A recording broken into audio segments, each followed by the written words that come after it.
सो hey guys, कैसे हैं आप सब। Hope you are doing well. So आज हम स्टार्ट करें अपना एक नया सब्जेक्ट इंडियन पॉलिटी। ठीक है, जो कि एक जीएस का काफ़ी इंपॉर्टेंट सेक्शन है, काफ़ी इंपॉर्टेंट सब्जेक्ट है। ठीक है, और अगर इसकी बात करें तो ये काफ़ी इंटरेस्टिंग सब्जेक्ट है और इसकी वेटेज भी काफ़ी ठीक ठाक है। ठीक है, एसएससी सीजीएल एग्जाम्स में इसका वेटेज अराउंड मतलब 2 to 3 question are asked from this section. ठीक है, and this carries around 4 to 6 marks. ठीक है, सो ये काफ़ी अच्छा खासा एक सब्जेक्ट है, काफ़ी इंटरेस्टिंग है और बहुत ही इजी है। ठीक है ना। सो चलते हैं, हम इसके कंटेंट्स देखते हैं क्या क्या हम पढ़ने वाले हैं बेसिकली इसमें। सो ये छोटा सा कुछ की पॉइंट्स हैं सिलेबस के कि क्या क्या हम पढ़ने वाले हैं और क्या क्या हमारे एग्जामिनेशन पॉइंट ऑफ व्यू से इंपॉर्टेंट है। ठीक है, सो ये जैसे कि आप देख सकते हैं इंडियन कॉन्स्टिट्यूशन कुछ इस तरीके से इसका कवर है। ठीक है, और इसमें सबसे पहले क्या है, पार्ट्स हैं, पार्ट्स ऑफ इंडियन कॉन्स्टिट्यूशन, फिर ये शेड्यूल्स, फिर सोर्सेस ऑफ इंडियन कॉन्स्टिट्यूशन क्या है। उसके बाद हम इंपॉर्टेंट आर्टिकल्स पढ़ेंगे, इंपॉर्टेंट अमेंडमेंट्स पढ़ेंगे, कुछ इंपॉर्टेंट कमिटीज और कमीशन हैं जिसके बारे में कभी कुछ क्वेश्चन पूछ लिया जाता है, और उसके बाद पार्लियामेंट से मिसलेनियस क्वेश्चन को देखेंगे और देन प्रीवियस ईयर प्रैक्टिस करेंगे एंड क्विज वगैरह आप लोग कर सकते हैं। ठीक है, सो पहले थोड़ा सा देखते हैं कि कॉन्स्टिट्यूशन बना किस तरीके से हुआ है। तो जैसे हम कोई भी बुक हम रीड करते हैं तो उसमें क्या होता है, इंडेक्स होता है। ठीक है ना, उसमें फिर हमें क्या मिलते हैं, चैप्टर्स मिलते हैं। सिमिलरली अपने इंडियन कॉन्स्टिट्यूशन में भी क्या है, जैसे ये पार्ट्स में डिवाइड है। ठीक है, सबसे पहले क्या है कि जैसे हमारे पार्ट्स हैं, इनको हम बोल सकते हैं कि ये मेन टॉपिक है। ठीक है, सो पार्ट्स क्या बता रहे हैं, पार्ट्स हमें मेन टॉपिक बता रहे हैं। फिर उसके अंदर क्या है, चैप्टर्स हैं। देन उसके अंदर ये आर्टिकल्स में डिवाइड हो रखे हैं। ठीक है, यानी कि सबसे पहले क्या है, पार्ट्स हैं, पार्ट हमें क्या बता रहे हैं, मेन टॉपिक जिसके बारे में हम बात करने वाले हैं। उसके अंदर इसके क्या है, फर्दर चैप्टर्स हैं। ठीक है, और उन चैप्टर्स को भी किस में डिवाइड किया हुआ है, आर्टिकल्स में डिवाइड किया हुआ है। ठीक है, सो इतना क्लियर है। तो चलते हैं हम आज के अपने सेशन को कंटिन्यू करते हैं, और हम आज जो सेशन में कवर करेंगे वो हम parts of Indian constitution cover करेंगे। ठीक है ना, तो चलो शुरू करते हैं। ये कुछ बेसिक्स इंफॉर्मेशन है। इंडियन कॉन्स्टिट्यूशन जब कॉन्स्टिट्यूएंट असेंबली ने अडॉप्ट किया था कब, 1949 में, और डेट क्या थी 1949 में, 26 नवंबर। ठीक है, यानी 26 नवंबर, यहाँ पे देख सकते हैं 26 नवंबर 1949 को हमारा जो इंडियन कॉन्स्टिट्यूशन था वो पार्शियली अडॉप्ट किया था किसने, कॉन्स्टिट्यूएंट असेंबली ने। ठीक है, और उस टाइम उसमें 395 आर्टिकल्स थे, 22 पार्ट्स थे। ठीक है, तो अब जो हमारा मेन सिलेबस है वो हमें इन्हीं से रिलेट, मतलब हमें इतना ही पढ़ना है, 395 आर्टिकल्स एंड 22 पार्ट्स। ठीक है, बट अब जो आगे फर्दर अमेंडमेंट्स हुए कॉन्स्टिट्यूशन में, उसमें वो बढ़ के कितना हो गए, 448 आर्टिकल्स हो गए और अपने 25 पार्ट्स हो गए। क्लियर है इतना बात। सो हमारा जो इंडियन कॉन्स्टिट्यूशन है वो बन के कब तैयार हो गया था, तो वो हमारा बन के तैयार हो गया था 26 नवंबर 1949 को। ठीक है, बट उसे हमने एग्जीक्यूट कब करा, एग्जीक्यूट हमने करा 26 जनवरी 1950 को। ठीक है, जैसे हम हर साल रिपब्लिक डे भी सेलिब्रेट करते हैं। ठीक है, रिपब्लिक डे के तौर पे हम इसको सेलिब्रेट करते हैं हर साल। 26 जनवरी 1950 को हमारा जो इंडियन कॉन्स्टिट्यूशन है वो फुली एग्जीक्यूट हो चुका था। ठीक है ना, यानी उसके सारे आर्टिकल्स, जितने भी उसमें बने हुए आर्टिकल्स थे, लॉज थे, वो सब एप्लीकेबल हो चुके थे कब, 26 जनवरी 1950 से। क्लियर है इतना बात। तो चलते हैं अब आगे। जैसे कि हमने बताया था पहले, आपने थंबनेल में आपने देखा होगा कि हम जो पार्ट्स ऑफ इंडियन कॉन्स्टिट्यूशन है वो हम एक स्टोरी से लर्न करने वाले हैं। एक स्टोरी हम प्लॉट करेंगे। ठीक है, उससे हम इसको पूरी सारे जितने पार्ट्स हैं इंडियन कॉन्स्टिट्यूशन के 22 पार्ट्स, इसको हम इजीली काफ़ी लर्न कर पाएंगे। आज की स्टोरी के हमारे ये दो मेन कैरेक्टर हैं। फर्स्ट तो है हमारे honourable president of India Shri Ramnath Kovind ji. दूसरा हमारा एक इमेजिनरी कैरेक्टर है रामू। ठीक है ना, सही लग रहा है बंदा। ये हमारा एक इमेजिनरी कैरेक्टर है रामू, और हमारे जो मेन कैरेक्टर है वो कौन है, हमारे ऑनरेबल प्रेसिडेंट साहब श्री रामनाथ कोविंद जी। ठीक है, चलते हैं अपने सेशन को कंटिन्यू करते हैं आगे। ये पार्ट्स हैं। अब क्या है, अपने सेशन के मेन पॉइंट पे आ गए हैं, parts of Indian constitution. Part 1 क्या है, अब देखो यार, इसको समझने के लिए पहले थोड़ा सा हम देखते हैं स्टोरी की हमारी शुरुआत कहाँ से होती है। ठीक है, हम सबसे पहले सीन 1 अपना स्टार्ट करते हैं स्टोरी का। उसमें क्या होता है ना कि हमारे जो प्रेसिडेंट साहब हैं श्री रामनाथ कोविंद जी की, ठीक है, उनके पास एक व्यक्ति आता है, एक पर्सन आता है, कौन? रामू, ठीक है। वो किसी दूसरी कंट्री से आया होता है और वो एज अ रिफ्यूजी यानी एज अ शरणार्थी वो हमारे प्रेसिडेंट साहब के पास आता है और कहता है कि सर, मेरे को आपका जो कंट्री है इंडिया बहुत पसंद है, मैं यहीं पे रहना चाहता हूँ, मैं भी जिस कंट्री में रह रहा हूँ वो मुझे बिल्कुल पसंद नहीं है, वहाँ के जो कंडीशन है वो मुझे बिल्कुल पसंद नहीं है, और मुझे जो आपकी कंट्री है इंडिया वो बहुत अच्छी लगती है, मैं यहाँ पे रहना चाहता हूँ, तो प्लीज़ आप मेरे को यहाँ पे एक्सेप्ट कर लीजिए, मेरे को आप अपनी कंट्री में रहने के लिए आप मेरे को अलाउ कर दीजिए, ठीक है। सो हमारे जो प्रेसिडेंट साहब वो काफ़ी काइंड हार्टेड है, ठीक है। तो उन्होंने इस पर्सन का, रामू का थोड़ा बैकग्राउंड वगैरह चेक करवाया और फिर इसको अलाउ कर दिया, ठीक है, कि ठीक है आप हमारी कंट्री में रह सकते हो, ठीक है। सो अभी तक क्या हुआ कि प्रेसिडेंट साहब ने रामू को अलाउ कर दिया, कहाँ पे? इंडिया में रहने के लिए। अब देखो यार, आपके घर पे सपोज करो कि कोई अचानक से कोई एक ट्रैवलर आया और वो कह रहा है कि मतलब मैं कुछ टाइम के लिए आपके पास, मतलब कुछ टाइम के लिए मैं यहाँ रहना चाहता हूँ, क्योंकि मतलब बाहर थोड़ा वेदर वगैरह ठीक नहीं है, तो उसने क्या बोला कि मैं थोड़ा टाइम के लिए क्या यहाँ पे रह सकता हूँ। तो आप क्या बोलोगे? आपने चलो मान लिया ठीक है वो बंदा ठीक ठाक है, तो आपने उसको अलाउ कर दिया, तो आप उसको क्या दोगे? कहाँ रहने के लिए कहोगे? आप उसको गेस्ट रूम में आप उसको रहने के लिए कहोगे, ठीक है। सो सिमिलरली हमारे जो कोविंद साहब हैं, हमारे जो प्रेसिडेंट साहब हैं, उन्होंने क्या किया, उन्होंने भी रामू को क्या दिया? सबसे पहले एक रहने की जगह दी, ठीक है ना, उसको गेस्ट रूम दिया, और वो गेस्ट रूम क्या था? यूनियन एंड इट्स टेरिटरी, ठीक है ना, यानी कि एक जगह दी रहने के लिए, एक टेरिटरी दी। सबसे पहले क्या देंगे उसको? कोई भी आपके पास एक पर्सन आएगा रहने के लिए, तो आप उसको सबसे पहले क्या देंगे? एक रहने के लिए एक जगह देंगे, ठीक है, एक टेरिटरी आप उसको देंगे सबसे पहले रहने के लिए। सो यही हमारा क्या है? Part 1 of Indian constitution. Part 1 of Indian constitution क्या है हमारा? यूनियन एंड इट्स टेरिटरी, यानी कि अपना जो पूरा इंडिया है, ठीक है ना, उसकी टेरिटरी के बारे में बात करी हुई है। इसके जो आर्टिकल्स हैं 1 to 4 है। अब देखो यार, अभी हम क्या पढ़ रहे हैं? पार्ट्स ऑफ इंडियन कॉन्स्टिट्यूशन पढ़ रहे हैं, ठीक है ना। So from the examination point of view आपको क्या करना है ना, जब अगर कोई क्वेश्चन पार्ट से आ रहा है, ठीक है, सो उस केस में आपको सिर्फ पार्ट और उसका सब्जेक्ट लर्न होना चाहिए बस। आपको उस टाइम ये नहीं पूछेगा कि पार्ट 1 में कौन कौन से आर्टिकल्स आते हैं, ठीक है ना। और अगर पूछेगा भी तो जब हम आर्टिकल्स कवर करेंगे ना, तो आपको ये ऑटोमेटिकली याद हो जाएगा, ठीक है। आपको इसको अलग से लर्न करने की जरूरत नहीं है, अलग से लर्न करोगे तो कंफ्यूज हो जाओगे, कुछ भी आपको याद नहीं रह पाएगा, ठीक है। अब होता क्या है बेसिकली, जब हम अब ये स्टोरी से हम क्यों याद करें, क्योंकि देखो यार, जब भी हम किसी चीज को स्टोरी फॉर्म में लर्न करते हैं ना, जब भी हम किसी चीज को स्टोरी फॉर्म में लर्न करें, तो होता क्या है, वो स्टोरी हमारी डायरेक्ट सबकॉन्शियस माइंड में चली जाती है, ठीक है। और जब भी फिर उस चीज की, उस क्वेश्चन की, उस पर्टिकुलर स्टोरी की हमें जरूरत होती है ना, तो वो सबकॉन्शियस माइंड क्या करता है? उसको निकाल के फेंक देता है कि हाँ ये लो, आपने ये कमांड दी थी और ये हमने आपको इसका आंसर दिया। तो मेरे साथ भी काफी बार हुआ है, ये एक्सपीरियंस है कि जब भी आप जैसे किसी चीज को, इसको जैसे आपने अभी लर्न किया, इसको लर्न करके आप भूल जाओ भले, बट जब भी आपको एग्जामिनेशन में क्वेश्चन आएगा तो आप इसको इजीली रिकलेक्ट कर पाओगे, आप इसको, ठीक है ना, इजीली आप इसको रिकलेक्ट कर लोगे। तो इसलिए हम इसको स्टोरी फॉर्म में लर्न करने की कोशिश कर रहे हैं, ठीक है। सो आई होप कि आप सबको ये अच्छा लगेगा और आपको इजीली आप इसको लर्न कर पाओगे, ठीक है ना।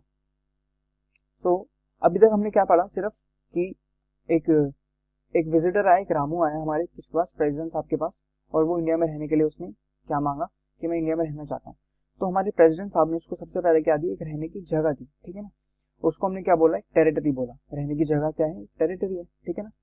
सो पार्ट 1 क्या है इंडियन कॉन्स्टिट्यूशन का, यानी सबसे पहले उसको क्या दिया? यूनियन एंड इट्स टेरिटरी, यानी कि पूरे इंडिया को क्या है, ये पूरी इंडिया की एक जगह दी उसको, ठीक है ना। नेक्स्ट उसको क्या देंगे? अब देखो, जब वो इंडिया में उसको रहने के लिए तो अलाउ कर दिया, अब उसको क्या मिलेगा? जैसे हम कहीं पे भी हमने जब एडमिशन लिया तो हमें क्या मिलता है? एक आइडेंटिटी कार्ड मिलता है ना। तो वैसे ही प्रेसिडेंट साहब ने रामू को क्या दिया? उसके बाद उनको बोला कि आप इंडिया में अब रह तो रहे हो, बट आपको सिटीजनशिप की जरूरत पड़ेगी, ठीक है ना, ताकि हम ये पता लगा पाए कि हाँ कौन कौन इंडिया का सिटीजन है और कौन इंडिया का सिटीजन नहीं है। सो इसके लिए आपको एक सिटीजनशिप मिलेगी, किसकी? इंडिया की। सो पार्ट सेकंड किससे डील करता है? Part second deals with the citizenship, ठीक है, सिटीजनशिप से डील करता है पार्ट सेकंड, ठीक है। तो अभी तक हमने 2 पार्ट कवर किए। सबसे पहले क्या था? उसको रहने की जगह दी, फिर इसको क्या देंगे? Identity card. आइडेंटिटी कार्ड का क्या मतलब है? यानी कि सिटीजनशिप उसको देंगे। क्लियर हुआ इतना? ठीक है। अब देखो यार, उसको रहने की जगह मिल गई, ठीक है, यानी उसको एक रहने के लिए अपना रूम मिल गया, गेस्ट हाउस मिल गया, कहाँ पे, राष्ट्रपति भवन में, ठीक है ना। वो कहाँ पे रह रहा है, राष्ट्रपति भवन के गेस्ट हाउस में रह रहा है वो, ठीक है। तो यानी कि उसको रहने की जगह दे दी, एक टेरिटरी दे दी। उसके बाद उसको क्या दिया, सिटीजनशिप दी। क्लियर हुआ इतना पॉइंट। अब क्या होता है ना, अब वो गेस्ट हाउस में काफी दिन रहता है, ठीक है ना, तो वो थोड़ा सा बोर हो जाता है। तो उसका मन करता है कि यार चलो आज मैं थोड़ा इंडिया गेट घूम के आता हूँ, ठीक है ना। वो कहाँ जाता है, इंडिया गेट घूमने जाता है, ठीक है। और इंडिया गेट घूमने के लिए वो क्या पकड़ता है, एक बस पकड़ता है अपनी, ठीक है ना। इंडिया गेट घूमने के लिए वो क्या पकड़ता है, एक बस पकड़ता है। तो वो बस स्टैंड पे खड़ा होता है, जैसे ही बस आती है तो वो बस को बोर्ड करता है। बट क्या होता है ना, उसको देखकर जो कंडक्टर होता है उसको बस से नीचे उतार देता है, ठीक है। कंडक्टर उसको बस से नीचे उतार देता है। पता नहीं उसको क्या लगा कि ये बंदा कहाँ से आया, पता नहीं कैसा लग रहा है, अजीब सा था। तो उसने उस बंदे को क्या कर दिया, बस से नीचे उतार दिया। और वो काफी देर तक और वेट किया, फिर जितनी भी बसेज आई ना वो किसी में उसको चढ़ने ही नहीं किया। तो वो बहुत उदास सा हो गया, और वो फिर वहां से पैदल पैदल चलता चलता चलता चलता वापिस कहाँ पहुंच गया, अपने राष्ट्रपति भवन पहुंच गया। राष्ट्रपति भवन में गेस्ट हाउस में पहुंच गया। तो फिर हुआ क्या, ऐसे ही फिर वॉक कर रहे थे। तो फिर शाम को क्या हुआ, रामू जो था वो अपने प्रेसिडेंट साहब के साथ शाम को वॉक पे निकला। कहाँ पे, अंदर ही राष्ट्रपति भवन के अंदर वॉक पे निकला। तो उसने प्रेसिडेंट साहब से एक बात पूछी कि मेरे को एक बात समझ नहीं आई, मैं इंडिया गेट घूमने गया था और जैसे ही मैंने किसी बस पे चढ़ने की कोशिश करी तो मेरे को वहां पे कंडक्टर ने नीचे उतार दिया। तो मेरे को समझ नहीं आया ऐसा मेरे साथ हो क्यों रहा है, क्योंकि मैं तो, अब तो आपने मेरे को इंडिया का सिटीजन बना लिया है, मेरे को सिटीजनशिप भी मिल गई है, तो मेरे साथ लेकिन ऐसा क्यों मेरे साथ डिस्क्रिमिनेशन हुआ। तो फिर प्रेसिडेंट साहब ने बोला कि कोई बात नहीं, अब हम आपको देते हैं एक फंडामेंटल राइट्स का एक बैग बना के देते हैं पूरा हम आपको, ठीक है। आप इस बैग को हमेशा अपने साथ रखना। तो जब भी आपके साथ ये बैग होगा, तो जब भी फंडामेंटल राइट्स आपके साथ हैं तो होगा कि आपके साथ कोई डिस्क्रिमिनेशन नहीं कर सकता, ठीक है ना। डिस्क्रिमिनेशन हम एक बहुत ही शॉर्ट टर्म ले रहे हैं, बाकी फंडामेंटल राइट्स में ये काफी ब्रॉड है, ठीक है ना। फंडामेंटल राइट्स में बहुत कुछ आता है, ठीक है। तो ये हम कब डील करेंगे, जब हम आर्टिकल्स पढ़ रहे होंगे, ठीक है ना। तो अभी के लिए हम इतना समझ सकते हैं कि फंडामेंटल राइट्स में क्या हुआ, उसके साथ डिस्क्रिमिनेशन हुआ था, ठीक है ना।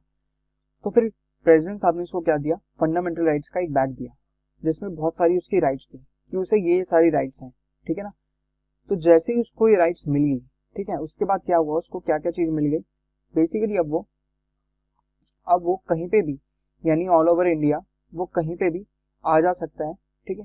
वो कहीं पे भी फ्रीली घूम सकता है, ठीक है, फ्रीली घूम सकता है, रिसाइड कर सकता है। यानी कि अब वो राष्ट्रपति भवन छोड़ के, यानी कि गेस्ट हाउस छोड़ के वो कहीं पे भी घर भी ले सकता है, कहीं पे भी रह सकता है, ठीक है ना। कहीं पे भी रह सकता है, कुछ भी प्रोफेशन भी फॉलो कर सकता है, कुछ भी अब वो काम भी कर सकता है इंडिया में, और वो कहीं पे घूम सकता है पूरे ऑल ओवर इंडिया में फ्रीली, ठीक है ना। फ्रीली मीन्स विदाउट एनी बाउंडेशन, ठीक है। तो आराम से वो घूम सकता है, फ्रीडम के साथ बिल्कुल पूरे घूम सकता है वो इंडिया में। और क्यों, क्योंकि उसके पास क्या है, फंडामेंटल राइट्स मिल गई हैं जो कि हमारे प्रेसिडेंट साहब ने उसको दे दिए हैं, ठीक है। सो अभी तक क्या हुआ हमारा कि सबसे पहले उसको टेरिटरी मिली, फिर उसके बाद उसको क्या मिला, सिटीजनशिप का एक कार्ड मिला, ठीक है। देन उसको जब वो क्या हुआ था, फिर अब वो उसका मन हुआ घूमने का तो वो इंडिया गेट घूमने गया, लेकिन उसको बस पे ही नहीं चढ़ने दिया। फिर वो वापस राष्ट्रपति भवन आया तो उसने प्रेसिडेंट साहब से बात करी कि मेरे साथ ऐसा क्यों हुआ। तो प्रेसिडेंट साहब ने उसको क्या दिया, फंडामेंटल राइट्स का एक बैग दिया जिसके अंदर उसकी क्या थी, बहुत सारी उसकी राइट्स थी जिसको वो अवेल कर सकता था, ठीक है। तो यानी कि अब उसके साथ डिस्क्रिमिनेशन तो नहीं होगा, अब वो आराम से घूम सकता है। तो ऐसे ही बैठे बैठे फिर चाय पे चर्चा पे बैठे थे। अब चाय पे चर्चा हुई तो क्या हुआ कि चाय पे चर्चा करते करते अब इसने किसके मन में एक बात और आई कि फंडामेंटल राइट्स तो आपने हमें दे दी है, ठीक है। अब जो हमारे प्रेसिडेंट साहब थे, अब उन्होंने रामू को एक बात और समझाई कि जैसे हमने आपको फंडामेंटल राइट्स दी हैं, ठीक है, वैसे ही हमने, ताकि आपकी फंडामेंटल राइट्स प्रोटेक्ट हो सके, तो इसलिए हमने ना जो स्टेट है, ठीक है ना, जो अपनी पूरी स्टेट्स हैं उनको हमने कुछ गाइडलाइंस प्रोवाइड किए हैं, कुछ फ्रेमवर्क प्रोवाइड किए हैं जिसको हम डायरेक्टिव प्रिंसिपल्स बोलते हैं, ठीक है। इसमें क्या है, कुछ बेसिक प्रिंसिपल्स हैं जिसको ध्यान में रखकर ही जो स्टेट है अपनी वो क्या बनाते हैं, लॉज वगैरह बनाते हैं, ठीक है ना। लॉज बनाते हैं किसको ध्यान में रखकर, इन डायरेक्टिव प्रिंसिपल्स को ध्यान में रखकर, जो कि हमने किस में डाले, कॉन्स्टिट्यूशन में डाले अपने पार्ट 4 में, ठीक है ना।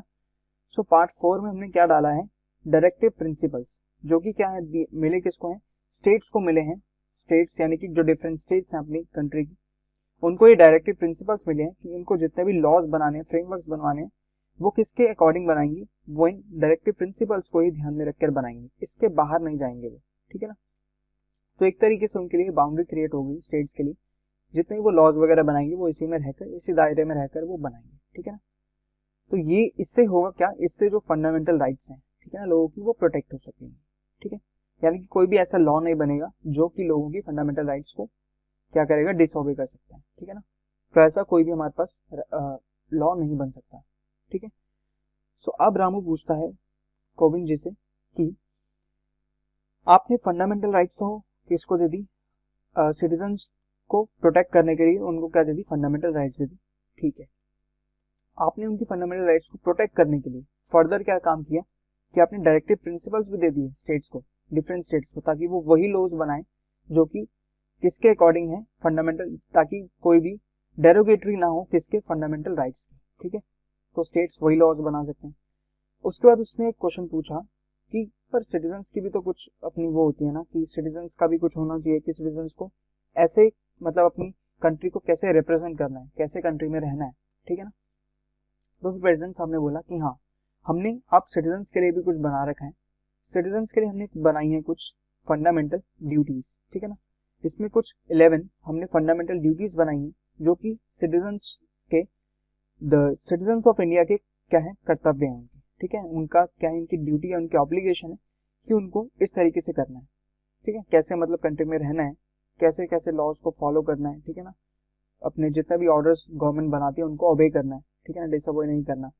सो ये कुछ 11 अपने क्या है, रूल्स बनाए गए हैं किसके लिए, सिटीजन्स के लिए, ठीक है ना।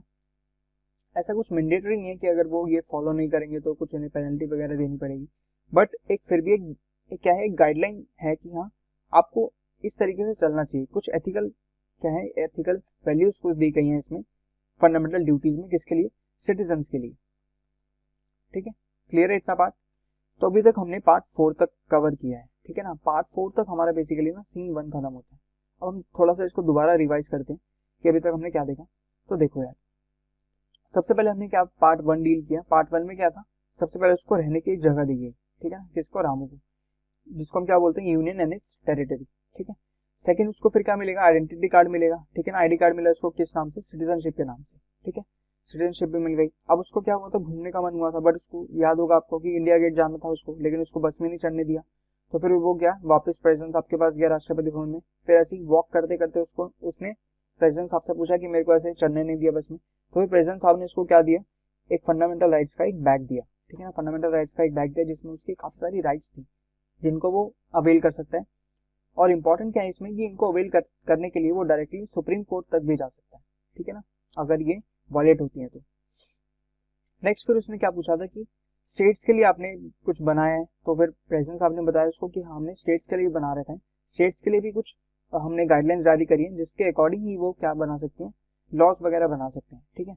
और फिर उनको रामू वो अपने प्रेसिडेंट साहब ने ये भी बताया कि हमने सिटीजन्स के लिए भी कुछ फंडामेंटल ड्यूटीज बनाई गई हैं, ठीक है ना, जिनको वो फॉलो कर सकते हैं, जिनको फॉलो कर सकते हैं ताकि वो एक अच्छे सिटीजन बन सके, कहाँ, किसके, इंडिया के, ठीक है ना। सो अभी तक इतना पार्ट कवर होता है। अब हम चलते हैं थोड़ा आगे, ठीक है।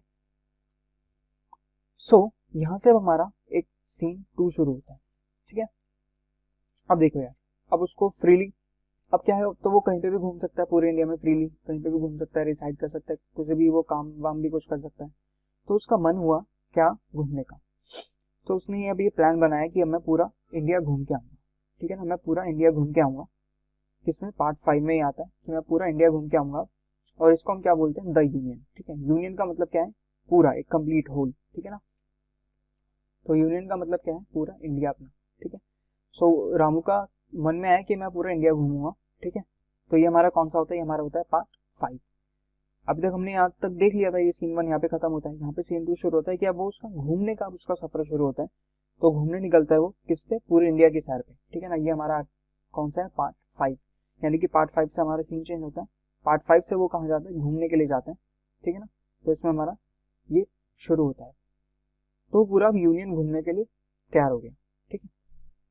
नेक्स्ट है पार्ट 6 में। अब उसने पूरा इंडिया घूमने की ठानी थी, तो अब क्या चलता है, वो एक एक करके सारी स्टेट्स, यानी कि हमारी जो पूरी 29 स्टेट्स हैं, एक एक करके वो सारी स्टेट्स घूमेगा और उन स्टेट्स में काफ़ी डिटेल में जानेगा। इसलिए हमने क्या कर दी, स्टेट्स के 2 पार्ट बना दिए, क्योंकि स्टेट क्या है, काफ़ी बहुत सारी स्टेट्स हैं, 29 स्टेट्स हैं, तो एक पार्ट में तो हम बना नहीं पाएंगे, हम इसके लिए हमने इसको क्या बना दिए, 2 पार्ट बना दिए। यानी कि पार्ट 6 में भी हम स्टेट्स के बारे में बात करें, पार्ट 7 में भी हम स्टेट्स के बारे में बात करें। ठीक है, अब आपको बहुत ज़्यादा डिटेल में जाना कि ये सब क्या लिखा है, states in part B of the first schedule. ठीक है, ये सब क्या है, कुछ आप कह सकते हैं कि कुछ टेक्निकलिटी है जिसको ध्यान में रखकर क्या बनाया गया, कॉन्स्टिट्यूशन पूरा प्रिपेयर किया हुआ है। ठीक है, सो देखो अब क्या है, पार्ट 6 में हमने क्या बात करी, स्टेट्स के बारे में बात करी, फिर पार्ट 7 में भी हमने स्टेट्स के बारे में कुछ बात करी गई है। ठीक है ना, यानी कि हम थोड़ा सा और डिटेल में गए हैं पार्ट 7 में स्टेट्स के बारे में। ठीक है, क्लियर हुआ इतना बात। अब जब उसने यूनियन, सबसे पहले उसने क्या बनाया, यूनियन घूमना है पूरा इंडिया, फिर उसने एक एक करके वो स्टेट्स घूमने लगा। जब स्टेट्स घूमते घूमते घूमते फिर वो कहाँ पे आया, यूनियन टेरिटरी घूमने लगा। ठीक है, उसको पता चला कि हाँ यहाँ पे तो यूनियन टेरिटरी भी है, यानी कि पार्ट 8 तक जब वो पहुंचा तो उसे क्या पता चला कि इंडिया में यूनियन टेरिटरी भी है,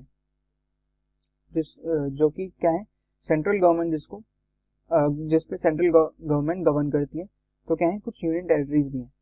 सो अब वो यूनियन टेरिटरीज घूमने शुरू करता है। ठीक है ना, सो घूमते घूमते घूमते वो कहाँ पे पहुंचता है, दादर नागर हवेली पहुंचता है अपना। ठीक है, फिर वो इतना बात, उसके बाद वो चलता है राजस्थान। मतलब वो फिर मतलब ये जब उसने सारा स्टेट यूनियन घूम लिया, स्टेट घूम लिया, यूटी भी घूम लिया, उसके बाद जो उसको सबसे ज़्यादा अच्छी चीज़ लगती है ना, मतलब जो उसको फिर उसका मन करता है कि एक बार मैं वो स्टेट जो मेरे को सबसे ज़्यादा पसंद आई, मैं वहाँ पे दोबारा घूमने जाता हूँ। तो फिर वो वापस जाता है कहाँ पे, राजस्थान। राजस्थान जो है ना उसको सबसे ज़्यादा अच्छी लगी, यानी कि उससे सबसे फेवरेट स्टेट कौन सी लगी, सबसे उसमें उसको लगी राजस्थान।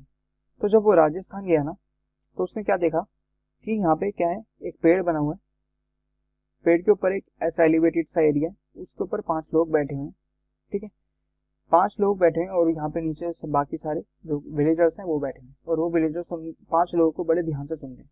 तो उसने वो भी थोड़ा वहाँ पे बैठ गया और उसने वहाँ पे बैठे लोगों से पूछा कि भाई साहब ये कौन सी मूवी चल रही है, क्या कुछ ये नाटक वाटक कुछ चल रहा है क्या चल रहा है, आप थोड़ा हमें बताओ।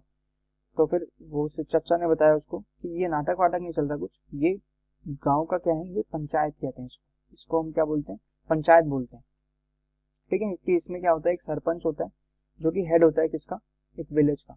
इसमें एक सरपंच होता है और बाकी क्या होते हैं, 4 उसके को मेंबर्स होते हैं। ठीक है ना, सो ये हमारा क्या बनाता है, एक पंचायत बनाता है पूरा। ठीक है, सो अब आगे पंचायत उसने देख लिया, फिर जब वो थोड़ा सा और आगे चला तो उसने म्यूनसिपैलिटीज के बारे में भी जाना कि हाँ यहाँ पे तो म्यूनसिपैलिटीज भी हैं। ठीक है ना, जो कि यहाँ पे पूरा विलेज के बारे में उसकी देख रेख करती हैं। ठीक है ना, जो भी जितना भी आपका साफ सफाई से रिलेटेड चीज़ें हैं। ठीक है ना, सो वो सब म्यूनसिपैलिटीज देखती हैं। ठीक है, तो उसने ये भी चीज़ समझ ली कि हाँ यहाँ पे पंचायत भी होते हैं, म्यूनसिपैलिटीज भी होते हैं। म्यूनसिपैलिटीज तक आके वो खत्म होता है कहाँ पे, अपना पार्ट 9 के ए में।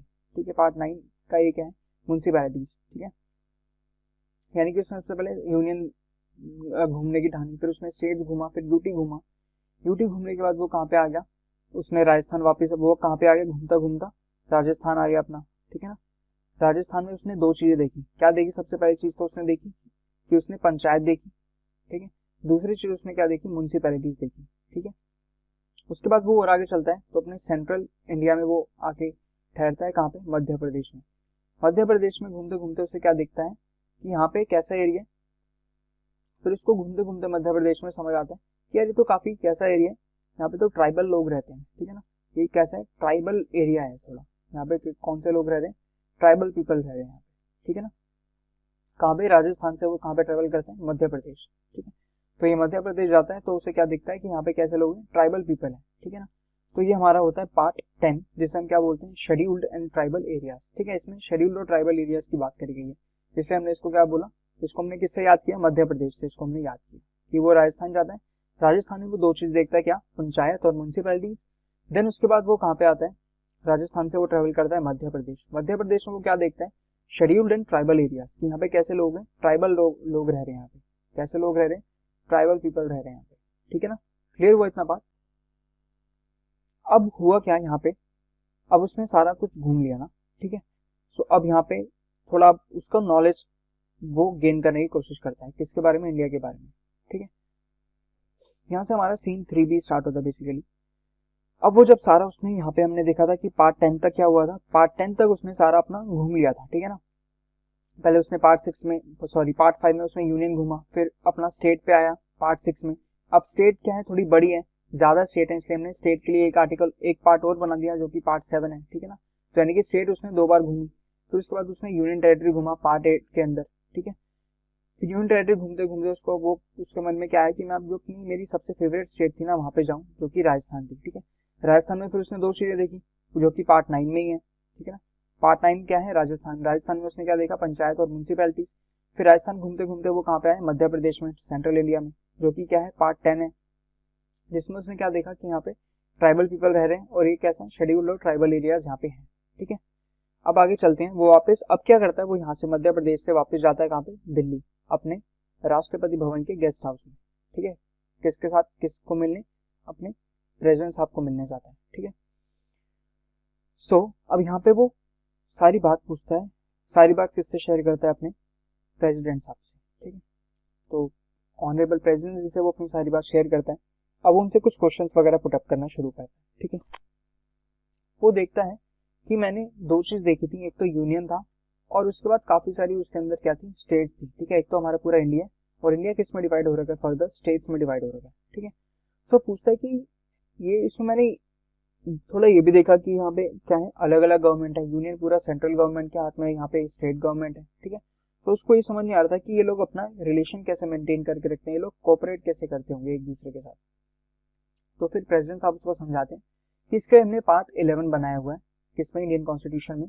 पार्ट 11 किससे डील करता है, relation between union and states, ठीक है। पार्ट 11 डील करता है अपना relation between union and states, यानी यूनियन और स्टेट्स के बीच में जितना भी रिलेशन है वो किस में है, पार्ट 11 में है, ठीक है।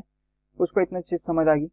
अब उसके बाद ये जो 4 पार्ट है, यानी कि अपना पार्ट 12, 13, 14 और पार्ट 14 का है, इन चारों को हमने एक साथ लर्न करना है। कैसे, FTST, ठीक है, फाइनेंस ट्रेड सर्विसेज ट्राइब्यूनल, ठीक है।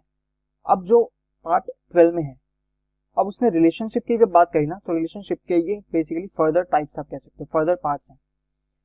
इस पार्ट 12 में क्या है, पार्ट 12 में हमारे जितने फाइनेंशियल रिलेशन है, ठीक है ना, यानी यूनियन और स्टेट के बीच में जितने ही फाइनेंशियल रिलेशन है, यानी कैसे अपना टैक्स शेयर वो लोग कैसे करेंगे, ठीक है ना, कितना, जैसे कोई अगर डिजास्टर के टाइम पे कुछ ग्रांट आए हैं तो वो कैसे डिवाइड होगा, ठीक है ना, कितने रेवेन्यू कैसे डिवाइड करेंगे, तो वो सब किसके अंदर आता है, अपना पार्ट 12 के अंदर, फाइनेंस के अंदर, फाइनेंस पब्लिक कॉन्ट्रैक्ट। तो आपको इसमें जो की पॉइंट है वो आपको फाइनेंस याद रखना है, ठीक है। पार्ट 11 में हमने देखा कि वो रिलेशन के बारे में बात करता है, रिलेशन के बारे में पूछता है कि जो अपना पूरा इंडिया है, यूनियन है, और स्टेट्स के बीच में क्या रिलेशन है। तो प्रेसिडेंट साहब उसको इसके बारे में समझाते हैं। फिर उसको बताते हैं कि अब यहाँ पे फाइनेंशियल रिलेशंस भी होते हैं, ठीक है ना। फाइनेंस के बाद आता है ट्रेड, ट्रेड कैसे होता है पूरा अपने यूनियन और स्टेट के बीच में। उसके बाद क्या है, सर्विसेज और ट्राइब्यूनल्स, ठीक है ना, जैसे आपने सुना होगा नेशनल ग्रीन ट्राइब्यूनल, ठीक है ना, NGT, ठीक है। सो ऐसे ही ये कुछ ऑर्गेनाइजेशंस बनी हुई हैं। उसके बाद ठीक है, ये आपको याद हो गया कि पार्ट 11 में क्या है, रिलेशन के बारे में बात कर रहा है। फिर पार्ट 12, 13, 14 और 14 का ही हमें कैसे याद रखना है, FTST, यानी कि फाइनेंस, ट्रेड, सर्विसेज और ट्राइब्यूनल। इतना पार्ट क्लियर हुआ। अब जब वो क्या हुआ कि अब रामू को रहते रहते ना इंडिया में कितने साल हो गए, 5 साल कंप्लीट हो गए रामू को इंडिया में रहते रहते। अब हुआ क्या, उसने देखा कि अब कैसा माहौल चल रहा है कि पता नहीं अब क्या हो रहा है। उसने अजीब सा एक माहौल देखा जिसमें क्या हो रहा है, जितने भी जो गवर्नमेंट है ना, जितने भी गवर्नमेंट है वो सब अपने कैंपेन करना शुरू हो रहे हैं। वो सब लोगों को, अब वो लोगों के बीच में उतर रहे हैं और उनको अपने कुछ पर्चे बांट रहे हैं, जिसमें उन्होंने क्या बताया है कि अगर हम इलेक्शन जीत गए तो हम आपके लिए ये सब करेंगे। तो रामू ने ये वर्ड पहली बार सुना, इलेक्शन भी कुछ चीज होती है। तो उसने फिर क्या किया, वो फिर दोबारा प्रेसिडेंट साहब के पास गया। तो प्रेसिडेंट साहब से पूछता है कि ये इलेक्शन क्या है, ये अभी जो माहौल चल रहा है देश में ये कैसा चल रहा है सब, मतलब जितनी पॉलिटिकल पार्टीज हैं वो सारी नीचे आ रही हैं, ग्राउंड पे काम कर रही हैं और लोगों के साथ बात कर रही हैं कि हम आपके लिए ये करेंगे ये करेंगे, तो ये सब क्या होता है। तो फिर प्रेसिडेंट साहब ने उसको समझाया, कौन से पार्ट में, पार्ट 15 में। ये हमारा एक चेक पॉइंट भी है, ठीक है ना, ये हमारा एक चेक पॉइंट है जिसको हमें याद रखना है। पार्ट 15 क्या है, पार्ट 15 में हम बात करते हैं इलेक्शंस के बारे में, ठीक है, जो अपना इलेक्शन होते हैं इंडिया में, ठीक है। तो इसमें बेसिकली हम इलेक्शन कमीशन के बारे में पूरा बात करते हैं, ठीक है ना, इसी के बारे में पूरा बात करते हैं, इलेक्शन कमीशन के बारे में। कमीशन से रिलेटेड, इलेक्शन से रिलेटेड जितने भी चीज़ें हैं वो हम इस पार्ट में डील करते हैं। कौन से? पार्ट 15 में। क्लियर हुआ इतना पार्ट? अब आगे चलते हैं। नेक्स्ट आता है पार्ट 16। ये क्या है? ये ऐसे ही है, ठीक है ना, मतलब ऐसे ही है। इसमें क्या है? स्पेशल प्रोविजंस हैं, यानी कि कुछ प्रोविजंस है बस, ठीक है ना, तो इसमें हमें इतना ध्यान नहीं देना। पार्ट 15 में, पार्ट 15 हमारा क्या चेक पॉइंट था? पार्ट 15 था हमारा क्या? अपना ये इलेक्शन, ठीक है। उसके बाद 16 अपना ऐसे ही है। 17 अपना इंपॉर्टेंट है। 17 में क्या है? अपना ऑफिशियल लैंग्वेज है, यानी कि ऑफिशियल लैंग्वेज जैसे होता है कि अपना कोर्ट की अपनी क्या है, कोर्ट में ऑफिशियल लैंग्वेज इंग्लिश चलती है जैसे, ठीक है ना। तो ऐसे ऑफिशियल लैंग्वेज के बारे में बात कहाँ पे करी गई है? अपने पार्ट 17 में, ठीक है ना। इतना क्लियर हुआ? उसके बाद उसने क्या क्या देखा? उसने थोड़ा सा और नॉलेज ली इंडिया के पास्ट के बारे में, हिस्ट्री के बारे में। तो उसने फिर देखा कि हाँ यार 1984 में तो इमरजेंसी भी लगी थी, है ना, जब इंदिरा गांधी गवर्नमेंट थी। तो उसने फिर इमरजेंसी के बारे में भी थोड़ा पूछताछ शुरू करी कि इमरजेंसी क्या होता है, ये सब क्या होता है। तो फिर प्रेसिडेंट ने साहब ने उसको क्या बताया कि हमारे यहाँ पे 3 तरह की इमरजेंसी होती है, ठीक है ना। अब इन इमरजेंसी को हम कहाँ पे बात करेंगे? जो हम आर्टिकल्स डील करेंगे, ठीक है ना। तो प्रेसिडेंट साहब ने उसको बोला कि हमारे यहाँ पे 3 तरह की इमरजेंसीज लगती है, मतलब उसको काफी डिटेल में समझाने लगे, ठीक है ना। ये कौन से पार्ट की बात है? ये है पार्ट अपना कौन सा? Part number 18। पार्ट 18 में उसको क्या समझाया? इमरजेंसी के बारे में समझाया, ठीक है। इससे पहले हमने क्या पढ़ा था? पार्ट 15 हमारा एक चेक पॉइंट था। 15 में हमने क्या पढ़ा था? इलेक्शन के बारे में, ठीक है। 16 अपना ऐसे ही था। फिर 17 में हमने ऑफिशियल लैंग्वेज के बारे में बात करी गई, ठीक है ना, कि ऑफिशियल लैंग्वेज क्या होती है, ठीक है। उसके बाद हमने 18 में हमने किसके बारे में बात करी? फिर इमरजेंसी प्रोविजंस के बारे में, ठीक है ना। उसने क्या पूछा 18 में? 18 में उसने क्या पूछा? इमरजेंसी प्रोविजंस के बारे में पूछा। 19 अगेन ऐसे ही है, क्या है? मिसलेनियस, ऐसी फालतू की चीजें।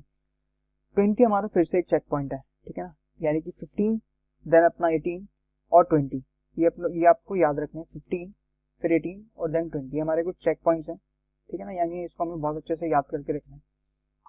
20 हमारा क्या आता है? अमेंडमेंट ऑफ कॉन्स्टिट्यूशन, ठीक है। अब वो तो उसको इतना टाइम हो गया था, 5-6 साल उसको हो गए थे रहते रहते इंडिया में।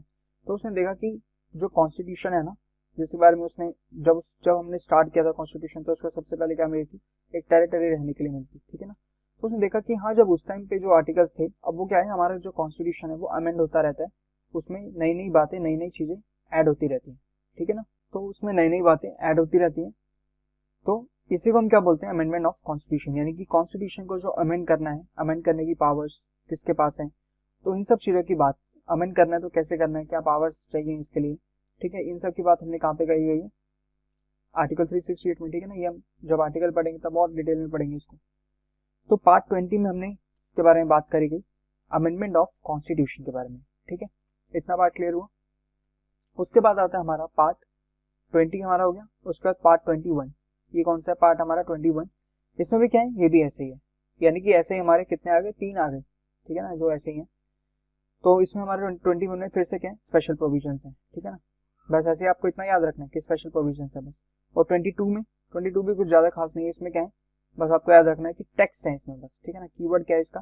22 का टेक्स्ट इन हिंदी, ठीक है, टेक्स्ट इन हिंदी, ठीक है। इतना क्लियर हुआ? लास्ट जो हमारा पार्ट है, पार्ट नंबर 22 में क्या है? टेक्स्ट है, ठीक है। 21 क्या है? ऐसे ही है, तो उसमें कुछ प्रोविजंस है। 20 क्या था? 20 हमारा एक चेक पॉइंट भी था, जैसे 20 में क्या है? Amendment of constitution. 20 से पहले क्या था? 19 क्या था? ऐसे ही था, मिसलेनियस। फिर 19 से पहले फिर एक और चेक पॉइंट आ जाएगा, ठीक है ना।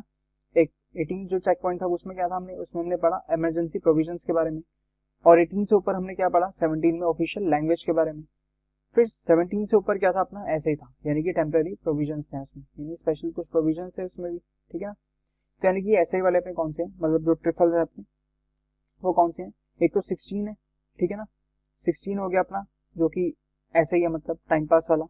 फिर उसके बाद 17 अपना ऑफिशियल लैंग्वेज हो गया। 18 अपना क्या हो गया? इमरजेंसी प्रोविजंस हो गया। फिर उसके बाद 19 अपना मिसलेनियस आ गया। देन 20 तो अपना चेक पॉइंट है ही। 20 में क्या था? अमेंडमेंट ऑफ द कॉन्स्टिट्यूशन था, ठीक है। फिर उसके बाद 21 आ जाता है अपना, ऐसे ही है, टेम्पररी सा है, टेम्पररी प्रोविजन है उसके अंदर।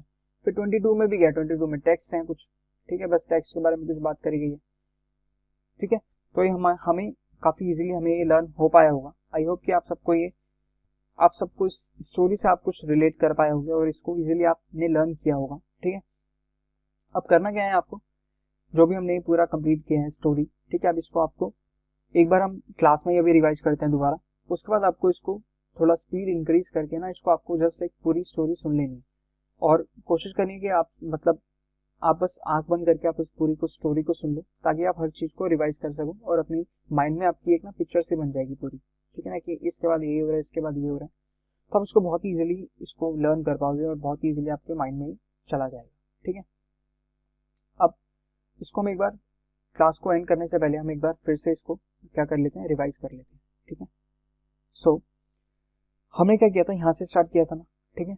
सबसे पहले क्या हुआ था कि सीन 1 में हमने क्या देखा था कि सबसे पहले एक पर्सन था, कौन, रामू, जो कि किसके पास आया, हमारे ऑनरेबल प्रेसिडेंट ऑफ इंडिया के पास आया है, ठीक है। रामू एक रेफ्यूजी है जो हमारे प्रेसिडेंट साहब के पास आया। वो कहने लगा कि मेरे को आपके इंडिया में ही रहना है, ठीक है। तो जब कोई भी आपके पास आएगा इंडिया में रहने के लिए, आपको उसको सबसे पहले क्या देना है, एक जगह देनी है रहने के लिए। तो पार्ट 1 में हमने किसके बारे में बात करी गई, टेरिटरी के बारे में बात करी, ठीक है। देन पार्ट 2 में हमने फिर उसको क्या दिया, आइडेंटिटी कार्ड दिया, क्या हमने उसको दिया, सिटीजनशिप दिया। फिर आपको याद होगा कि सिटीजनशिप मिलने के बाद उसका क्या हुआ था, बाहर घूमने का मन हुआ था, वो इंडिया के घूमने गया, लेकिन उसको बस में नहीं बैठने दिया। तो फिर वो वापस प्रेसिडेंट साहब के पास गया, उसने प्रेसिडेंट जी से पूछा कि मुझे बस से उतार दिया गया। तो फिर प्रेसिडेंट जी ने उसको क्या दिया, उसको फंडामेंटल राइट्स का एक बैग दिया, जिसमें उसकी क्या थी, बहुत सारी राइट्स थी जिनको वो अवेल कर सकता है, ठीक है। और इसमें उसको बहुत सारी उसको फैमिली राइट्स मिल गए कि वो पूरे इंडिया में फ्रीली कहीं पे भी घूम सकता है, रिसाइड कर सकता है, अपना प्रोफेशन कुछ भी बना सकता है, ठीक है ना।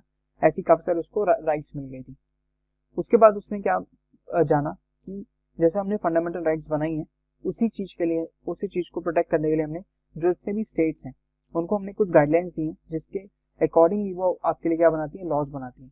तो जो गाइडलाइंस है उसको हम क्या बोलते हैं, directive principles of state policy, ठीक है, यानी कि डीपीएसपी, ठीक है, directive principles of state policy.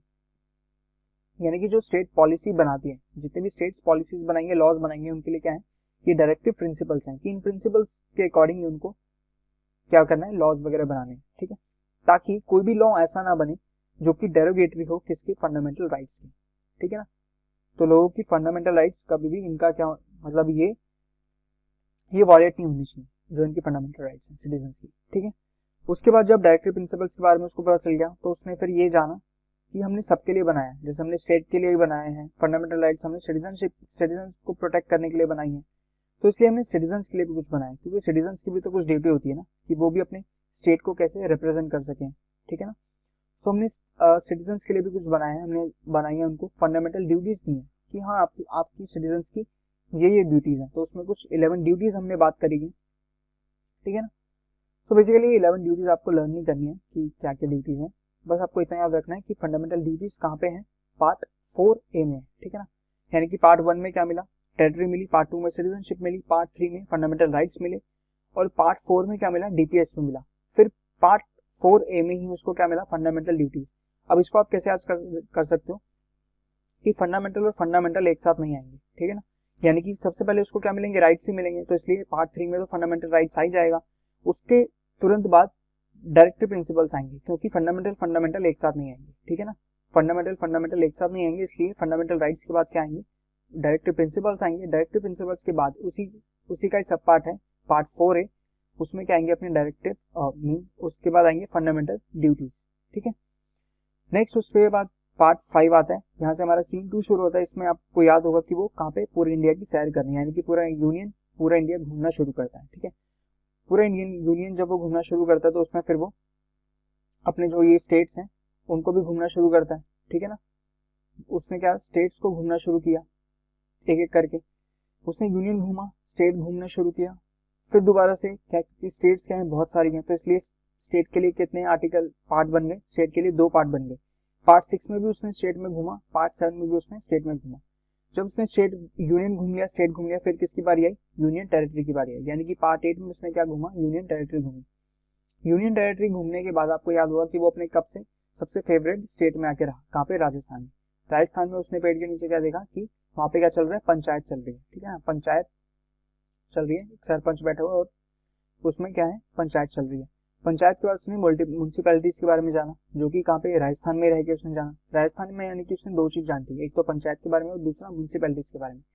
फिर वो थोड़ा और आगे गया, कहाँ पे, मध्य प्रदेश में। मध्य प्रदेश में उसने यानी कि पार्ट 10 में वो कहाँ पे जाके पहुंचा, मध्य प्रदेश में।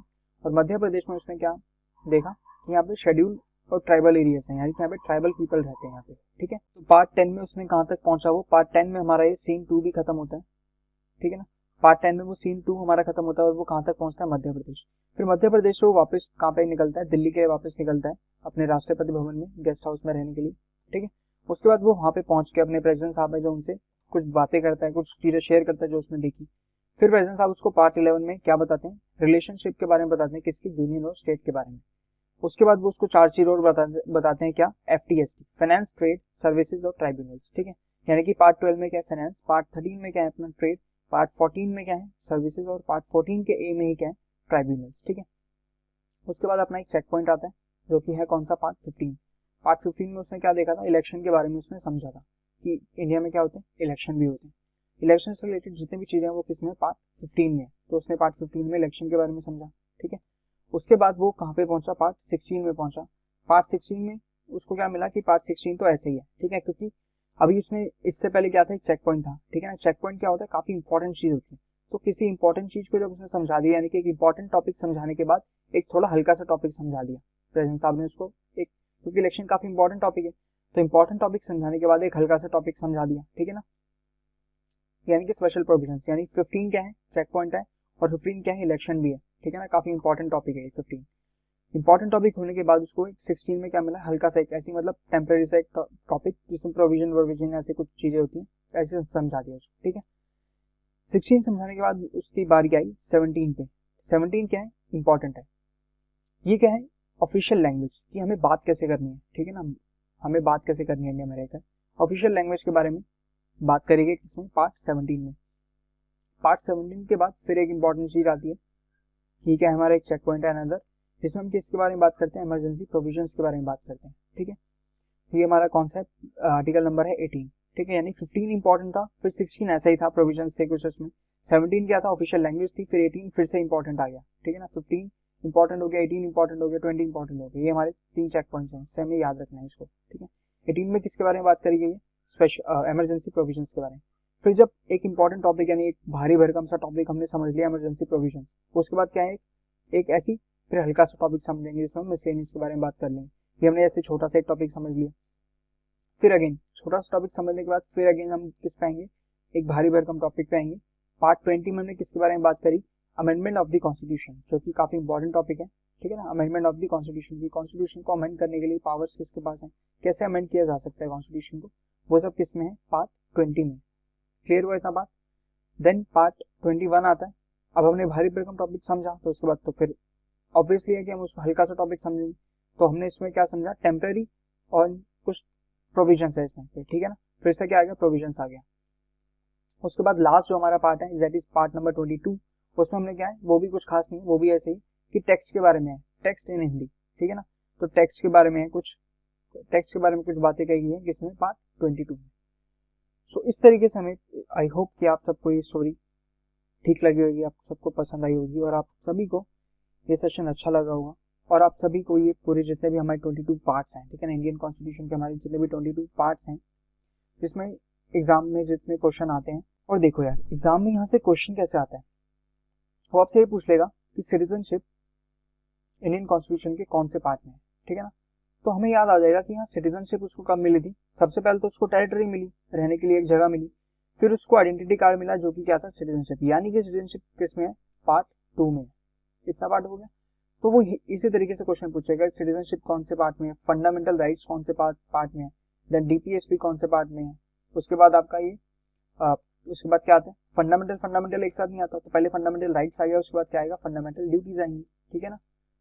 तो इस तरीके से चल चल के वो पूछता रहेगा कि फंडामेंटल ड्यूटीज कौन से पार्ट में है, तो हमें पता चल जाएगी ये पार्ट 4A में आता है, ठीक है। डीपीएसपी किसमें आता है, ठीक है ना, डीपीएसपी अपना पार्ट 4 आता है, फंडामेंटल राइट्स अपना पार्ट 3 आता है, सिटीजनशिप अपना पार्ट 2 आता है। सबसे पहले अपना टेरिटरी है, उसके बारे में बात करते हैं, ठीक है ना।